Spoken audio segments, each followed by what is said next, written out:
अगर आप गेट का तैयारी कर रहे हैं 2026 का, तो ये वीडियो आपके लिए है। इस वीडियो हम लोग डिस्कशन करेंगे गेट क्या होता है, गेट का एलिजिबिलिटी क्राइटेरिया क्या है, कौन कौन बच्चे दे सकते हैं, आर्ट्स वाले दे सकते हैं, साइंस या कॉमर्स वाले दे सकते हैं, गेट को तैयारी कैसे करना चाहिए, क्या क्या बुक्स पढ़ना चाहिए, सिलेबस को क्या क्या देखना चाहिए, कौन सा स्ट्रैटेजी होना चाहिए जिसमें मेरा टॉप रैंक हो जाऊँगा मैं, और उस रैंक को निकाल के मैं कहाँ कहाँ एडमिशन ले सकता हूँ, क्या क्या कर सकता हूँ, गवर्नमेंट नौकरी अगर मिलेगा तो कहाँ कहाँ मिलेगा, अगर पे लेवल 10 या 1 लाख के आसपास सैलरी जहाँ मिलेगा उसको कैसे अप्लाई करना चाहिए। इस वीडियो में पूरा डिस्कशन करेंगे। आप 1 बाय 1 देखिएगा, ध्यान से सुनिएगा, बीच में स्किप करके चले जाइएगा तो आपको कोई फायदा नहीं होगा। इस तरह का वीडियो मैं यूट्यूब में देते रहता हूँ, मैं अपना इंस्टाग्राम में देते रहता हूँ, वहाँ पर मेरा 42,000 के आसपास फॉलोवर है।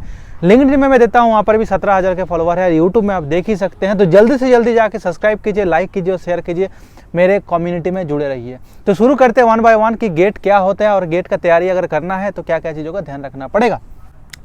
तो पहले शुरू करते हैं गेट से कि गेट क्या होता है। तो गेट एक एग्ज़ाम है, जैसे आपका मोस्ट ऑफ द एग्जाम जो होता है कॉम्पिटिटिव एग्जाम, ऐसे ही है। बस इसमें एक एडिशनल थिंग्स जो है कि जो 4 ईयर बैचलर प्रोग्राम वाले बच्चे हैं, बीटेक वाले, बी फार्मा वाले बच्चे हैं, वो बीटेक के बाद ही दे सकते हैं। बैचलर वाले भी दे सकते हैं, बट वो 4 ईयर बैचलर प्रोग्राम होना चाहिए। 3rd ईयर वाले भी देते हैं, ऐसा कुछ नहीं है। कुछ कुछ जगह में गेट एक्सेप्ट करते हैं, तो 3rd ईयर बैचलर प्रोग्राम वाले भी दे सकते हैं। मेजरली बच्चे देते हैं गेट का exam for the PSU sector jobs, for the PhD program, for the MTech admission in the different universities. अब डिस्कशन करेंगे कि गेट ये एग्जाम तो सर कौन कौन दे सकते हैं, ये पता चल गया।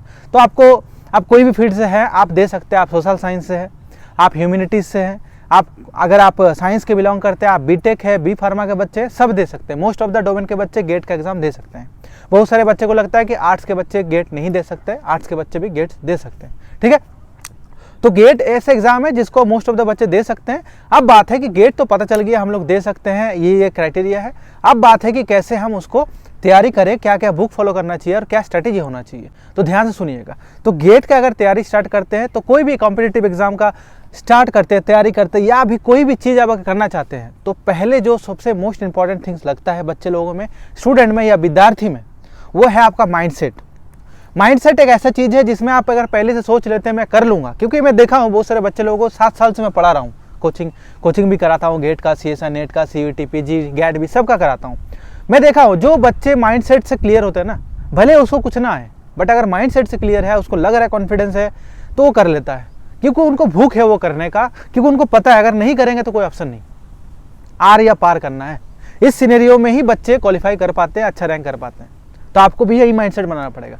पहले तैयारी यहाँ से शुरू होता है, बाद में जाकर बुक में जाता है, आपको ध्यान रखना है। तो आपको तैयारी दिमाग से शुरू करना है। आपको कॉन्फिडेंस रखना है कि हाँ हो जाएगा, हो सकता है मेरा सिलेबस सब कुछ पढ़ के नहीं रखा हो सकता है मैं इतना एफिशिएंट नहीं हूँ, टॉपर नहीं हूँ, फिर भी मैं गेट में अच्छा रैंक कर सकता हूँ। ये विश्वास, ये बिलीफ सिस्टम पहले क्रिएट करना पड़ेगा।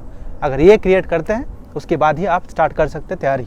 क्योंकि अगर ये नहीं किए तो आप जितना भी पढ़ लीजिए, जितना भी क्वेश्चन सॉल्व कर लीजिए, आपका कॉन्फिडेंस नहीं है तो एग्जाम के दिन जाके आप परफॉर्म कर नहीं पाइएगा और आपका डेफिनेटली बहुत खराब आपका रिजल्ट आएगा। तो आपको माइंड सेट बनाना पड़ेगा पहले। सेकेंड, आप बता रहा हूँ कि आपको और क्या क्या चीज़ें करना चाहिए जिससे आप गेट निकाल लीजिएगा। तो पहले आपको सिलेबस डाउनलोड करना है। कोई भी सब्जेक्ट से आप बिलोंग करते हैं, डजंट मैटर, सिलेबस डाउन करना है।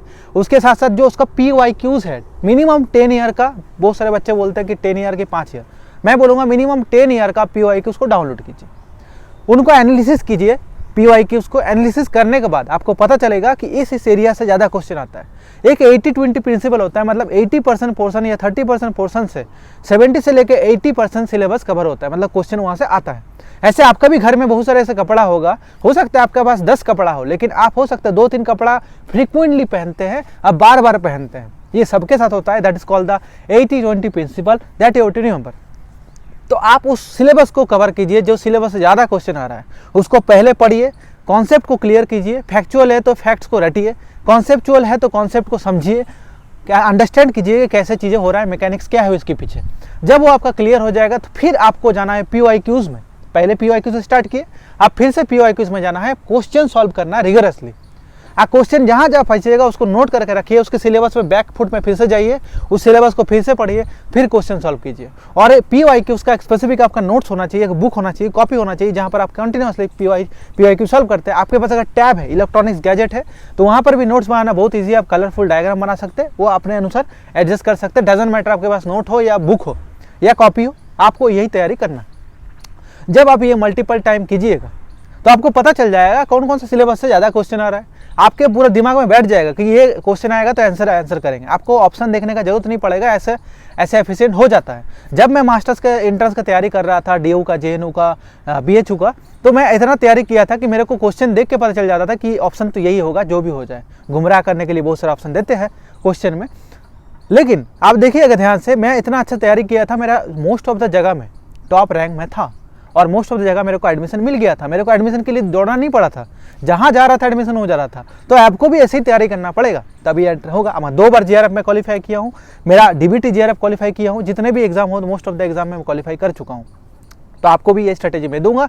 7 साल से बच्चे लोगों को पढ़ाता हूँ, अब बहुत सारे बच्चे क्वालिफाई करके अभी PhD पे कर रहा है, जॉब भी कर रहा है, ठीक है। तो ये गाइडेंस अगर आप लेते हैं, क्योंकि ये फुल प्रूफ्ड गाइडेंस है जो ऑलरेडी वर्क कर रहा है। आप नया से कोई डिस्कवर, मैं मानता हूँ सबका पढ़ने का तरीका अलग है, स्ट्रैटेजी करने का तरीका अलग है, लेकिन POIQ तो करना पड़ेगा। जिसको भी पूछिए POIQ बिना नहीं होगा। उसके बाद one of the most important things जो बच्चे छोड़ देते हैं, जो मैं आपको कोई नहीं बताएगा, हिडन ट्रूथ है ये, ठीक है। मोस्ट ऑफ द टॉपर आपको कभी नहीं कहेगा ये बात। ये है कि आपको रिविजन बहुत तगड़े से करना पड़ेगा। अब रिविजन बोल देने से हो सकता है बहुत बार सुने भी होंगे, बट मैटर वो नहीं करता है कि आप कितना बार सुनते हैं, मैटर ये करता है कि कितना बार आप अप्लाई करते हैं। एप्लीकेशन लाना पड़ेगा, अप्लाई करना पड़ेगा, एक्शन लेना पड़ेगा। रिवीजन रिगरसली कीजिए। मैं जब तैयारी करता था, मैं सुबह और रात को, आज शाम को रिवीजन करता था, क्योंकि उस टाइम में मेमोरी सबसे ज़्यादा आपका एक्टिव रहता है। एबिंगस फॉरगेटिंग कर्व, अगर मेरा बात विश्वास नहीं हो रहा तो एबिंगस फॉरगेटिंग कर्व आप सर्च कीजिए ChatGPT में, नहीं तो गूगल में, आपको पता चल जाएगा कि जो आप पढ़ते हैं उसके एक दिन के अंदर आप अराउंड 75 से लेकर 60% चीज़ें भूल जाते हैं। आपको देखना पड़ेगा, क्योंकि ये बहुत इंपॉर्टेंट है। अगर आप भूलते हैं, क्योंकि टॉपर हो, इंटेलेक्टिव बंदा हो, बहुत ज़्यादा इंटेलिजेंट हो, डजंट मैटर, जो भी आप पढ़िएगा आपका भूलना तय है। ह्यूमन ब्रेन ऐसे ही काम करता है, न्यूरो साइंस ऐसा ही है। तो आपको उस चीज़ को कैसे कवर अप करना है, आपको जो आज पढ़े उसको कल रिवीजन कीजिए, जो कल पढ़े वो परसों रिवीजन कीजिए, 3 दिन बाद कीजिए, 1 हफ्ते बाद कीजिए, 15 दिन बाद कीजिए, 30 दिन बाद कीजिए। रिवीजन आपको रेगुलर करना पड़ेगा, रेगुलरली करना पड़ेगा, तभी जाके आपका वो चीज़ दिमाग में बैठेगा, तभी आप क्वेश्चन सॉल्व कर पाइएगा। ये one of the important and golden tips मैं आपको दे रहा हूँ। अगर ये फॉलो करते हैं, आपको टॉप रैंक होने से कोई नहीं रोक सकता है। ये फुल प्रूफ वर्किंग प्रिंसिपल है, जो बहुत सारे बच्चे अभी टॉप रैंक हुआ है, इसी प्रिंसिपल को फॉलो किया। अगर आप भी करते हैं तो नेक्स्ट टॉपर आप बनिएगा, ये लिख के ले सकते हैं मेरे से। तो जो चीज़ें मैं आपको बताया, अगर आप फॉलो करते हैं तो आपका एग्जाम निकलना निश्चित है, कोई नहीं रोक सकता आपको। अब बात है कि गेट तो सर निकाल लेंगे, उसका बेनिफिट क्या मिलेगा? मोस्ट ऑफ द बच्चे का यही क्वेरी होता है। तो भाई गेट अगर निकालते तो आपको एमटेक में एडमिशन मिल जाएगा उसी स्कोर से, आपको PhD में मिल जाएगा। जितने भी IITs में PhD होता है आपको गेट के थ्रू मिल जाएगा। जितना भी टॉप रिसर्च इंस्टीट्यूट है वहाँ पर आपको गेट के स्कोर के थ्रू आपको एडमिशन मिल जाएगा। जितना भी PSU सेक्टर में जॉब्स है, जो गवर्नमेंट नौकरी, आप सरकारी नौकरी बोलते हैं, 1 लाख के आसपास सैलरी आपको स्टार्ट हो जाएगा, आपको गेट का स्कोर वहाँ पर जरूरत पड़ेगा। अगर आप प्राइवेट सेक्टर में जाते हैं वहाँ पर आपको गेट का स्कोर जरूरत पड़ेगा। आप अब्रॉड में जाइएगा तो Max Planck Institute, National University Singapore, बहुत सारे जगह में आपका गेट का स्कोर को एक्सेप्ट करते हैं। तो इतना सारे ग्रेड का बेनिफिट है, लेकिन बच्चे उसको निगलेक्ट कर देते हैं। आपको ध्यान रखना है कि during master, during bachelors, you have to prepare for the POIQs, GATE examination, CS और नेट एग्जामिनेशन। ये बहुत इंपॉर्टेंट चीज़ें हैं। अगर ये फॉलो नहीं करते तो आपको बहुत दिक्कत होगा, बहुत स्ट्रगल होगा इस फील्ड में, क्योंकि जॉब मिलना one of the difficult task हो गया अभी के टाइम में। कॉम्पिटिशन बहुत ज़्यादा है, अनएम्प्लॉयमेंट चरम सीमा में है। अगर आपको कुछ अच्छा करके निकलना है, कुछ बढ़िया करके निकलना है, अच्छे फाइनेंशियली स्टेबल होना है, और आपका घर वाले इतना सपोर्टिव नहीं है, आपको घर वाले इतना फाइनेंशियली स्टेबल नहीं है, इतना अच्छे पोजीशन में नहीं है, तो हर बार की तरह मैं आपको बताऊंगा कि ये आपका रिस्पॉन्सिबिलिटी बनता है। अगर आप बैचलर्स तक आ गए, मास्टर्स तक आ गए और आपने अच्छे से अपने आप को सिक्योर नहीं कर पाए, अच्छा काम नहीं कर पाए, तो ये पूरा गलती आपका है। ये आप लिख लीजिए। आपको एक्सक्यूज देना बंद करना पड़ेगा। 100% पोटेंशियल के साथ अपने ऊपर भरोसा रख के आगे बढ़ना पड़ेगा। फेलियर आएगा लेकिन हो जाएगा। मैं आपकी तरह ही स्टूडेंट था, मैंने बहुत सारे एग्जाम निकाला हूँ, बहुत सारी चीज़ें ठीक किया हूँ। अपने लाइफ को सिक्योर करने के लिए आपको ही काम करना पड़ेगा। आप देखिएगा मेरा बहुत सारे इंस्टाग्राम में फॉलोवर है। मैं आज से इंस्टाग्राम पे वीडियो नहीं बना रहा हूँ, मेरे 4-5 साल हो गया वीडियो बनाना, लेकिन रिजल्ट मेरे को अभी मिला, लेकिन मैं वीडियो बनाना कभी नहीं छोड़ा था। यूट्यूब पे भी देखिएगा मैं बहुत सारों से वीडियो बना रहा हूँ, लेकिन मेरे पास ज़्यादा फॉलोवर नहीं, 23,000 के आसपास फॉलोवर। तो आपको ये ध्यान रखना पड़ेगा, काम करते रहना है। लिंक्डइन में मेरा 17,000 फॉलोवर है, तो मैं कभी भी अपना काम को कॉम्प्रोमाइज़ नहीं करता। मुझे पता है मेरा एक पोस्ट से एक स्टूडेंट का लाइफ बदल जाएगा।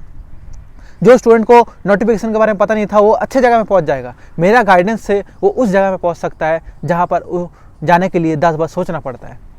तो इसलिए मैं रेगुलर वीडियो बनाता हूँ। मैं रिजल्ट नहीं देखता हूँ, मैं प्रोसेस को देखता हूँ, उसको एंजॉय करता हूँ, और मेरा दिमाग में हर टाइम यही रहता है कि लाइफ में बच्चे लोग कुछ अच्छा कर जाएगा।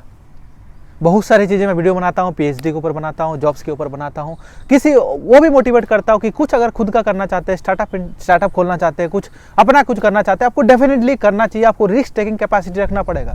आपको लाइफ में आगे बढ़ने के लिए आपको फुल पोटेंशियल अपने ऊपर रखना पड़ेगा। लोगों के ऊपर भरोसा क्या कीजिएगा जब खुद के अंदर पूरा भरोसा होगा, ठीक है। क्योंकि लोग आपको भरोसा नहीं करेगा जब तक आप खुद को भरोसा नहीं करते। ये लिख के ले लीजिए, मैं लिख के देता हूँ आपको। आपके अंदर पोटेंशियल आएगा, 10 लोग आपको हेल्प करने आ जाएंगे आगे बढ़ने के लिए, लेकिन अगर आप खुद नहीं आगे बढ़ते हैं, आपको कोई हेल्प नहीं करेगा। आपको एग्जाम्पल चाहिए, गाड़ी खराब कर दीजिए रोड में, उसको खुद ढकेलिए, देखिएगा धीरे धीरे लोग रुकेंगे और आपको ढकेलने में हेल्प कर देंगे खुद ही। आपको कुछ करने का नहीं पड़ेगा। हो सकता है वो 1 घंटे में मिले, 2 घंटे में मिले, लेकिन मिलेगा जरूर।